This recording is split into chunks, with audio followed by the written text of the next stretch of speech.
Selamat siang. Assalamualaikum warahmatullahi wabarakatuh. Bertemu lagi dengan saya, Ibu Fitria Deno, di mata kuliah Psikologi Kesehatan. Pada pertemuan hari ini, kita akan belajar tentang yang kita sebut dengan dasar-dasar psikologi atau kita sebut dengan client center theory.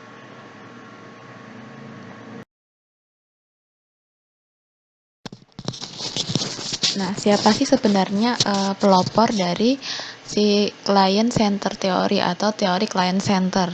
Dia adalah si Bapak Carl Ransom Roger. Jadi Carl Ransom Roger ini merupakan bapak pelopor teori client center. Beliau lahir di Oak Park, Illinois pada tanggal 8 Januari 1902. Beliau menjadi mahasiswa di Universitas Wisconsin jurusan pertanian dan kemudian tertarik pada ilmu psikiatri dan biologi. Kemudian beliau ini juga tertarik pada presentasi Kilpatrick tentang teori pragmatis dan kemudian dia belajar di klinik psikologi dengan pendekatannya menggunakan kemanusiaan dan keakraban. Dan dia fokus untuk mempelajari tingkah laku pada manusia. Kemudian dia juga nanti belajar tentang Sigmund Freud, itu tentang orientasi Freud gitu. Dan dia memperoleh gelar PhD atau doktor pada klinik psikologi di Universitas Columbia pada tahun 1931. Nah, selama 12 tahun beliau ini menjadi staf ahli psikologi klinik di bimbingan anak di New York. Dari sinilah muncul teori atau metode psikoterapi yang baru yang merupakan teori namanya non-directive theory yang kemudian kita sebut dengan client center theory sebagai reaksi terhadap psikoterapi lama. Jadi kalau yang dulu namanya directive theory. Jadi metode psikoterapi Roger ini disebut metode non-directive karena tidak didasarkan pada anggapan bahwa konselor adalah orang yang paling memahami dan serba tahu serta metode yang digunakannya merupakan metode yang terbaik. Nah, si Roger ini mengatakan bahwa yang paling bagus itu menggunakan namanya terapi non-direktif didasarkan pada anggapan. Jadi klien itu yang paling berhak menentukan tujuan hidupnya, bukan konselornya. Kemudian tiap-tiap individu itu bisa berdiri sendiri, kemudian mampu mempertahankan diri untuk memecahkan masalah yang dihadapinya. Jadi yang kalau zaman dulu kan istilahnya berpusatnya di terapis atau di konselor ya, tapi setelah muncullah si Roger ini maka muncul teori non-directive terapis, yaitu pengobatan ini fokus ke klien. Jadi mungkin dokter atau terapis kesehatan atau mungkin ahli gizi itu hanya fokus untuk membantu memecahkan masalah. Jadi pemecahan masalahnya itu ada di tangan kliennya. Kemudian si Rogers ini beliau juga lebih tertarik untuk membantu orang lain daripada mencari tahu mengapa mereka melakukan sebuah perilaku. Jadi fokusnya Roger itu ke problem solving, bukan untuk mencari mencari penyebabnya apa, tapi lebih ke problem solvingnya, pemecahan masalahnya bagaimana. Jadi Roger ini mengembangkan penelitian bagaimana manusia merasa dan berpikir. Jadi teori itu berpusat pada diri seseorang atau pribadi seseorang, yaitu person center. Mengacu pada konsep kerangka jika dan maka. Jadi misalnya, jika sebuah kondisi hadir, maka sebuah proses akan terjadi. Itu juga termasuk dalam ilmu filsafat. Jadi hukumnya sebab akibat. Nah, jika suatu proses terjadi, maka beberapa hasil yang diharapkan akan muncul. Misalnya contohnya seorang ibu misalnya yang penuh kasih sayang mengajari anaknya agar mau bertanggung jawab terhadap barangnya. Misalnya anaknya masih usia 3 atau 5 tahun. Jadi si anak itu disuruh untuk membereskan mainannya setiap habis bermain. Jadi kondisi tadi itu hadir yang memunculkan proses. Jadi prosesnya mau membereskan mainan yang membuat rasa tanggung jawab anak itu muncul. Dan kemudian berkembang menjadi hal yang positif yang merupakan hasil yang diharapkan oleh si ibu. Nah, menurut Roger ini, asumsi dasar itu ada dua, yaitu kecenderungan untuk formatif dan kecenderungan untuk aktualisasi. Yang pertama yaitu kecenderungan formatif. Jadi, kecenderungan dari setiap hal, bisa organik maupun non-organik, seseorang untuk berevolusi dari yang sederhana menjadi sesuatu yang lebih kompleks. Jadi pada dasarnya itu kecenderungan orang untuk formatif. Contohnya, organisme kompleks itu berkembang dari sebuah sel, itu contohnya yang organik ya. Kemudian yang non-organik misalnya, kesadaran manusia itu merupakan sebuah evolusi dari ketidaksadaran atau primitif menjadi kesadaran yang teratur. Jadi semua orang tuh pasti berevolusi, namanya kecenderungan formatif. Tadi yang contohnya yang organik yaitu berkembangnya sel menjadi sebuah organisme kompleks ketika di kandungan. Kemudian yang non-organik adalah kesadaran manusia, mulai dari yang mungkin primitif, masih kecil, tidak tahu apa-apa, menuju ke yang lebih positif. Kemudian kecenderungan aktualisasi merupakan kecenderungan manusia untuk bergerak menuju kebutuhan dan pemuasan diri. Potensi diri yang dimilikinya. Ada dua jenis kecenderungan aktualisasi. Yang pertama yaitu kebutuhan pemeliharaan. Merupakan kebutuhan dasar, misalnya makan, keamanan, menolak perubahan itu merupakan kebutuhan pemeliharaan. Jadi pada dasarnya manusia itu cenderung tidak mau untuk keluar dari zona nyamannya. Apakah kalian juga seperti itu? Silahkan direnungkan sendiri ya. Kemudian yang kedua, peningkatan diri. Jadi peningkatan untuk menjadi yang lebih baik terlihat dari kemampuan manusia itu untuk belajar suatu hal yang tidak menguntungkan mereka secara langsung.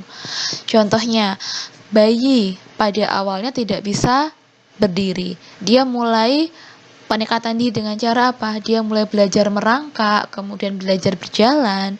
Termasuk ya kalian nanti ketika di sini, ketika di awal menjadi ahli gizi tidak tahu apa-apa. Mana yang kalian pilih? Kebutuhan untuk pemeliharaan atau kebutuhan untuk peningkatan diri? Silahkan dipikirkan sendiri. Kemudian ada subsistem dari aktualisasi diri yang kita sebut dengan konsep diri. Apa sih itu konsep diri? Konsep diri merupakan persepsi atau pandangan seseorang terhadap dirinya sendiri. Jadi konsep diri ini masing-masing orang pasti berbeda-beda. Karena apa? Jadi konsep diri ini terbentuk melalui pengalaman dan interaksinya dengan lingkungan. Dia mendapatkan pengaruh dari orang-orang yang dianggapnya penting. Jadi pasti pengalaman orang-orang juga berbeda-beda, kemudian lingkungannya juga berbeda. Bahkan mungkin misalnya pengalamannya sama, misalnya anak kembar, interaksinya sama, lingkungannya sama, tetapi orang tersebut bisa memilih kira-kira mana sih pengaruh yang dianggapnya penting yang mengubah konsep dirinya.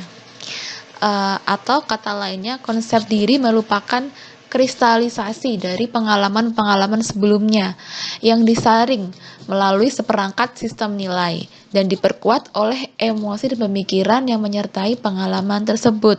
Jadi pengalaman-pengalaman pasti banyak, tergantung kita mana yang menyaring dan melihatnya sebagai sistem nilainya, mana yang kira-kira sesuai untuk saya, mana yang harus saya tidak usah ikuti. Itu merupakan konsep diri seseorang. Jadi konsep diri siapa saya itu berasal dari kristalisasi dari pengalaman-pengalaman yang sebelumnya. Nah, saat manusia ini sudah membentuk yang namanya konsep diri, biasanya manusia ini akan sulit untuk menerima perubahan dan pembelajaran. Pengalaman yang tidak sesuai dengan konsep dirinya biasanya akan disangkal atau tidak diterima dengan bentuk yang kita sebut dengan terdistorsi atau tidak dapat diubah. Contohnya adalah misalnya seorang model, dia memiliki mungkin perut yang gendut, kemudian dia mendistorsi dirinya, menyangkal bahwa hal itu terjadi ya karena dirinya sudah punya anak 2. Jadi si konsep dirinya menolak untuk mengatakan bahwa dia gendut. Dia tetap mengatakan bahwa oh saya itu cantik secara fisik dan saya juga merupakan seorang artis yang terkenal. Nah, lantas bagaimana sih virus-virus apa yang bisa mengganggu konsep diri kita? Jadi yang virus-virus pikiran yang mengganggu konsep diri adalah cara berpikir yang tidak benar.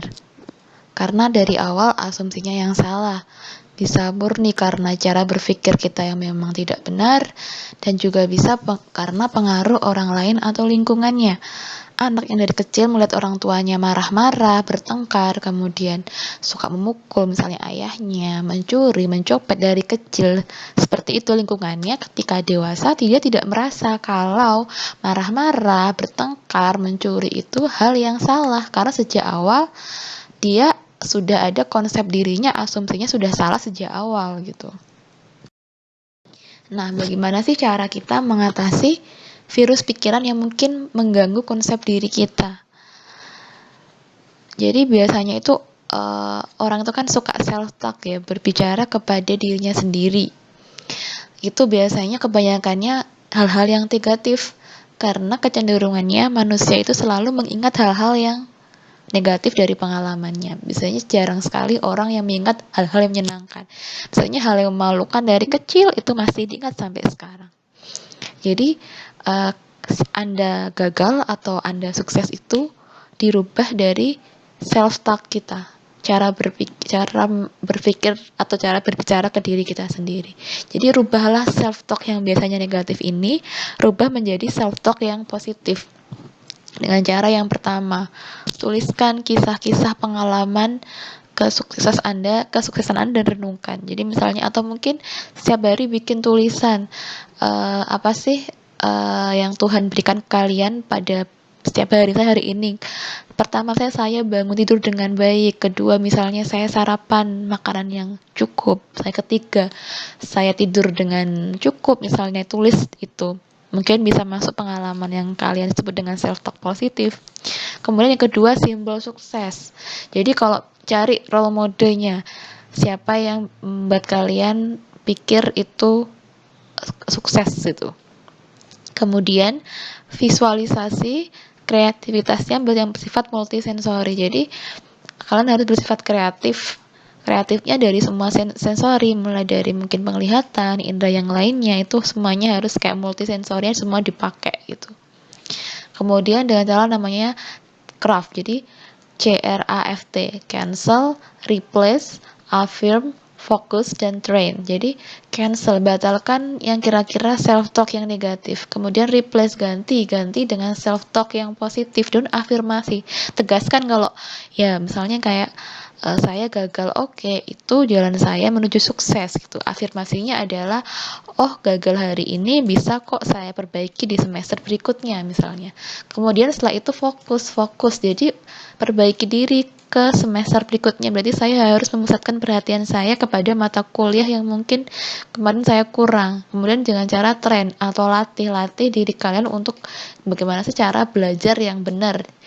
Mungkin kemarin salah strategi, sekarang harus benar caranya gitu. Jadi dengan cara craft. Kemudian terakhir adalah goal atau setting, tentukan tujuan. Tentukan tujuan hidup kalian, the purpose. Setiap manusia pasti punya purpose. Tuhan melahirkan kalian pasti punya goal setting, tujuannya, the purpose. Tentukan vision atau visi misi kalian hidup di dunia ini itu ingin apa. Temukan itu, temukan goal settingnya. Kemudian ada 3 konsep Rogers tentang kepribadian manusia, yaitu organisme, medan fenomenal, dan self. Jadi yang kita sebut dengan organisme adalah keseluruhan individu yang beraksi untuk pengembangan atau mengaktualisasi diri. Jadi saya itu adalah organisme. Jadi individu yang beraksi untuk mengembangkan atau melakukan aktualisasi diri. Karena setiap orang pasti butuh aktualisasi dirinya. Yang kedua adalah medan fenomenal, keseluruhan pengalaman yang pernah dialami individu. Jadi pengalamannya disadari atau tidak itu membentuk medan fenomenal di antara kita. Kemudian ketiga adalah self. Self merupakan bagian yang terpisah dari medan fenomenal. Berisi apa? Pola pengamatan dan penilaian yang sadar terhadap dirinya sendiri. Jadi medan fenomenal di sekeliling kita, tapi self itu ditunjukkan dari pola pengamatan dan penilaian yang sadar terhadap diri kita sendiri. Kemudian menurut Rogers ini, inti dari kepribadian adalah the self atau saya sendiri. Nah, ada 2 macam bentuk kepribadian menurut si Rogers ini. Yang pertama yaitu the ideal self, yaitu diri yang dia bayangkan, yang dia tangkap, yang dia sendiri, yang saya alami sebagai aku. Jadi ideal self itulah saya atau aku. Sedangkan the actual self adalah diri yang dipandang oleh dari sudut orang lain atau dia. Jadi kalau kita bahasa gampangnya, ya ideal self itu bagaimanakah cara kita menggambarkan atau melihat diri kita. Kalau the actual self itu bagaimanakah orang lain memandang diri kita. Nah, apakah ideal self kalian akan sama dengan actual self kalian? Silahkan nanti dilihat sendiri. Kemudian ada 2 jenis bentuk kepribadian lain, yaitu kepribadian yang terintegrasi atau well adjusted, yaitu kepribadian yang konsisten antara diri yang ideal dengan diri yang aktual. Jadi yang bagus ya memang yang tipe yang terintegrasi. Jadi apa yang saya pikirkan tentang diri saya sama dengan yang orang pikirkan tentang saya. Tetapi ada beberapa yang mempunyai namanya kepribadian disintegrasi maladjusted, di mana kepribadiannya tidak konsisten antara dirinya yang ideal dengan diri yang aktual. Jadi diri yang objektifnya itu tidak sesuai dengan diri yang subjektif ini, yang mungkin kadang kita sebut dengan tidak sehat ya. Jadi tidak bisa mengintrospeksi dirinya sendiri atau bercermin gitu. Kemudian bagaimana sih cara mengubah kepribadian yang salah tadi menjadi pribadi yang integrated? Nah, itu hanya dapat dilakukan dengan jalan mengubah gambaran diri yang kita yang self tadi, my ideal self tadi, supaya konsisten atau sesuai dengan diri yang aktual. Kita harus bercermin, introspeksi diri istilahnya. Nah, lantas apa sih sebenarnya problem psikologis itu? Jadi problem psikologis ini sebenarnya ketika ada pengalaman tadi individunya itu tidak konsisten dengan self-nya tadi. Jadi ketika ada banyak pengalaman yang menjadi ancaman bagi yang dirinya atau ideal self-nya tadi, sehingga muncul yang namanya distorsi dan penyangkalan. Ya, kesehatan mental merupakan proses perkembangan hidup yang alamiah. Nah, kemudian kapan penyakit jiwa itu muncul? Ketika ada penyimpangan yang tidak sesuai dengan perkembangan hidup alamiah seseorang. Nah, selanjutnya apa sih sebenarnya hambatan pada kesehatan psikologis ini? Jadi mungkin hambatan-hambatan yang muncul mengganggu kesehatan kita secara mental atau psikologis ini ada 4 jenis. Yang pertama yaitu penghargaan bersyarat, kemudian inkongruensi, sikap defensif, dan disorganisasi. Itu adalah hambatan-hambatan pada seseorang yang mengganggu kesehatan psikologis. Saya jelaskan satu persatu. Yang pertama yaitu penghargaan bersyarat. Penghargaan yang bersyarat. Jadi ketika if. Jadi ketika ada sesuatu baru kita menghargai seseorang gitu. Contohnya misalnya beranggapan bahwa teman satu gengnya akan menerima dirinya hanya jika ia dapat memenuhi harapan dan kelompoknya tersebut. Padahal tidak selalu semua penghargaan itu harus bersyarat. Kemudian inkongruensi adalah misalnya kita sebut dengan inkongruensi, yaitu kecemasan. Jadi cemas dan kayak selalu merasa seperti ada ancaman. Jadi sifat inkongruensi ini biasanya muncul ketika seseorang itu merasa kalau dia itu lemah atau rentan, kemudian cemas dan merasa bahwa segala sesuatunya itu adalah ancaman untuk dirinya. Contohnya nih, konsep diri seorang remaja putri buruk, di mana dia selalu merasa bahwa memiliki kulit yang gelap, kulit yang rambutnya keriting itu buruk. Konsep dirinya atau ideal self-nya itu mengatakan bahwa perempuan itu seharusnya putih dan berambut lurus. Jadi kalau ada iklan-iklan tentang pemutih, kemudian rambut yang harus lurus, sebenarnya itu juga mempengaruhi konsep diri kita, the ideal self kita, seperti itu. Kemudian sikap defensif merupakan perlindungan atas konsep diri dari kecemasan dan ancaman dengan cara menyangkalnya, kemudian terdistorsi dari pengalaman yang tidak konsisten dengan konsep dirinya. Jadi defensif, tidak mau menerima pendapat. Misalnya dia mengatakan, kok kamu ujiannya nggak jelek sih nilainya. Terus dia selalu defensif. Oh, itu karena kemarin adikku mengganggu aku belajar, atau karena dosennya neranginnya nggak bener. Jadi dia defensif, merasa selalu melakukan sikap defensif daripada melakukan introspeksi diri. Kemudian yang keempat adalah disorganisasi, di mana perilaku mulai tidak terorganisir. Jadi disorganisasi. Ketika mulai terjadi banyak juga penyangkalan dan distorsi ke dirinya yang menyebabkan inkongruensi. Biasanya seorang wanita yang sopan tiba-tiba mulai menggunakan bahasa yang tidak sopan gitu. Contoh-contoh orang yang mengalami disorganisasi. Biasanya itu orang yang mengalami disorganisasi itu beberapa orang yang sudah depresi. Jadi misalnya dari yang baik-baik berkerudung cantik tiba-tiba berubah menjadi orang yang bertolak belakang 360 derajat, itu disorganisasi itu. Nah, selanjutnya kita membahas tentang konsep pribadi yang sehat.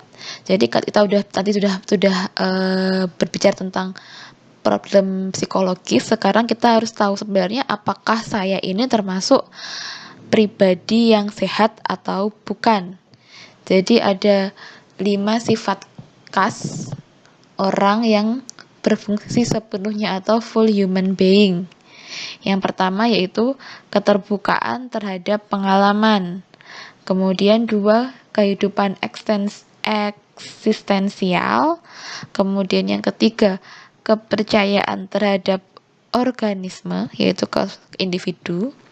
Kemudian yang keempat, perasaan yang bebas. Kemudian yang kelima adalah kreativitas. Yang pertama adalah keterbukaan pada pengalaman. Jadi orang yang berfungsi sepenuhnya itu adalah orang yang mau menerima semua pengalaman dengan fleksibel, sehingga selalu timbul persepsi yang baru. Dengan demikian, ia akan mengalami banyak emosi yang positif maupun yang negatif. Jadi dia terbuka, mau itu pengalamannya positif, pengalamannya negatif, dia terbuka. Yang kedua adalah kehidupan eksistensial.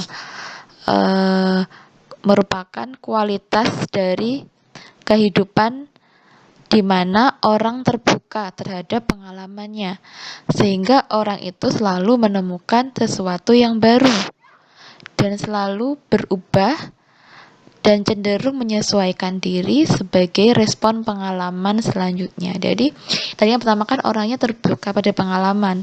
Yang kedua adalah setelah dia terbuka, dia mampu menyesuaikan diri dengan aneka pengalamannya tadi, sehingga orang tersebut pasti akan berubah, jadi berkembang. Kemudian yang ketiga, kepercayaan terhadap organisme. Pengalaman hidup, ketika seseorang membuka diri terhadap pengalaman itu sendiri, dengan begitu ia akan bertingkah laku menurut apa yang dirasanya benar, sehingga ia dapat mempertimbangkan setiap segi dari suatu situasi dengan sangat baik. Ini maksudnya adalah seorang yang memiliki banyak pengalaman, kemudian dia mampu terbuka dengan pengalamannya, kemudian kehidupannya eksistensial, dan orang itu akhirnya menjadi orang yang bijak, sehingga ketika dia berada pada situasi-situasi, dia akan bisa memecahkan masalahnya atau bersikap dengan bijak sesuai dengan intuisinya seketika, karena tadi dia sudah punya kepercayaan terhadap dirinya atau organismenya sendiri. Kemudian yang keempat adalah perasaan yang bebas. Jadi orang yang sehat secara psikologis dapat membuat pilihan tanpa adanya paksaan atau mungkin rintangan antara pikirannya dengan tindakannya.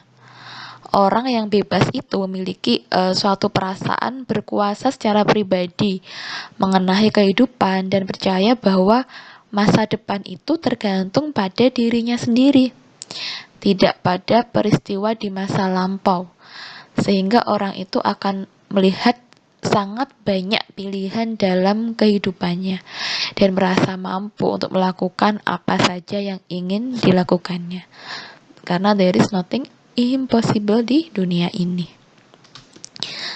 Kelima adalah kreativitas, yaitu keterbukaan diri terhadap pengalaman dan kepercayaan kepada organisme mereka sendiri, sehingga akan mendorong seseorang untuk memiliki kreativitas dengan ciri-ciri bertingkah laku yang spontan, tidak defensif, mau berubah, bertumbuh, dan berkembang sesuai dengan respon atau stimulus kehidupan yang beraneka ragam di sekitarnya. Jadi ciri-ciri orang yang sehat itu tidak selalu berada di zona nyamannya dan dia mau berkembang. Meskipun berkembang tadi kan sesuatu yang tidak sesuai dengan the ideal self-nya. Dia berusaha merubah the ideal self-nya sesuai dengan aktual self-nya. Nah, jadi apa sih keterkaitan ketika kita menggunakan pendekatan client center teori ini dengan perubahan konsep diri? Jadi menggunakan pendekatan client center ini dapat digunakan untuk mengubah konsep diri yang negatif menjadi konsep diri yang positif. Pendekatan client center ini didasari oleh konsep pokok mengenai diri, di mana pendekatan ini fungsi konselor tuh hanya pasif. Jadi individu itu harus bisa memahami dirinya sendiri dan mengatasi masalahnya sendiri. Jadi fungsi nanti ketika kalian belajar tentang konseling gizi, melakukan konseling gizi kepada pasien, biarkan pasien yang memilih pemecahan masalah mana. Jadi konselor hanya memberikan option membantu dia menggali masalahnya, tetapi tujuan akhir bagaimana dia harus bersikap untuk mengatasi masalahnya, misalnya diet untuk obesitasnya, itu tergantung dari kliennya sendiri. Nah, selanjutnya tugas kelompok, silahkan membuat makalah dan PowerPoint dengan tema peran psikologi dalam menangani masalah gizi atau penyakit degeneratif. Dibuat makalah ya, dengan pendahuluan, isi, dan penutup. Ada latar belakang, tujuan, manfaat di pendahuluan, kemudian isi buat poin-poin, kemudian penutup buat kesimpulan dan saran, dan daftar pustakanya jangan lupa. Kemudian judulnya dikonsultasikan ke saya terlebih dahulu. Bila sudah di ACC baru kalian susun. Judulnya per kelompok tidak boleh sama ya. Dibagi menjadi 3 kelompok, silahkan kalian membuat kelompoknya sendiri. Kemudian dikumpulkan pada tanggal 3 November 2020.